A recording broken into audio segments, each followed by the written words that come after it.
My next guest is a multi-millionaire real estate mogul from my hometown of New Orleans, and he is the host of CNBC's The Deed. Take a look.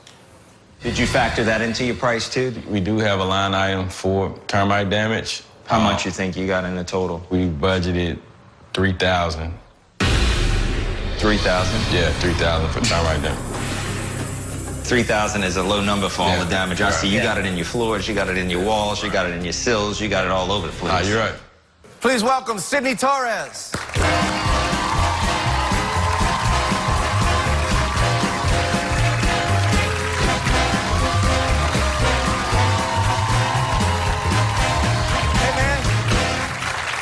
You're from New Orleans? Yes.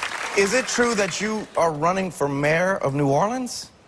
You know, people have been asking me to run for mayor because I've done a lot of things for the city, helping fight crime. I came up with this app, cleaned up the city after Katrina. Okay. So, you know, a lot of people want me to do it. The business community, they did some polls, and they said, look, you're high up in the polls, you should consider it. Look, it's a huge commitment. It is. And so for me, it's like, I mean, I don't know anybody who did reality TV and got into politics, do you?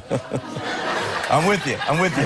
So it's a big decision. So I you're thinking about it. Yeah. You're thinking about it. Yeah. Thinking about it. So let's talk about dogs. You're a dog lover. I've got 3 golden retrievers. Oh, that's great.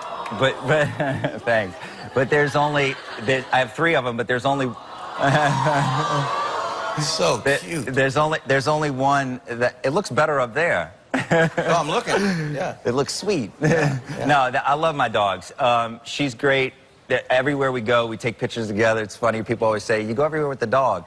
And I do. I love it. It's just a great thing to have your dog with you all the time. It keeps me grounded, and Sure. It's fun. I love it. So I guess what keeps me grounded, you know, if she goes to the bathroom on the streets of New York, you got to scoop down and pick it up, you know. Yeah, sure. Humbles you. No, absolutely. So, Sidney, let's talk about The Deed. This is an interesting show because you're helping people who are trying to develop properties and make money on the properties. And what keeps running through my mind is, you know, why don't you just want to go in and sort of take over the whole project so you can profit yourself? Is it really about helping these folks sort of get ahead and learn the business, or? Yeah, so CNBC approached me and they said, we love that you know, number one, you started 20 years ago doing this, and you're now funding individuals that can't get bank loans that you're helping finance. And so they said, we want to do a show on you. And so to answer your question, yeah, sometimes when I'm in these deals, it's like I want to take them over because they're just not listening and they don't want to take my advice. But no, for me, it's a challenge. I love, you know, I always like taking rundown properties, especially old historic properties in New Orleans, turning them around and making them something beautiful. And it's the same with people. I like to see the good in people and try to figure out, like, how do I get them back on track to succeed so they can be successful at this? And so for me, at times when I want to take it over, sometimes I have to let them go through that process to learn. Sure, sure. You have to let them pick up the dog poop. Exactly, you got it. Same kind of thing. So what do you think the biggest mistake is that people make as a first-time buyer? Not doing their homework, not doing enough research. You know, they jump into it. They buy in an area and think, oh, I can pay a little bit more because I can renovate it for less.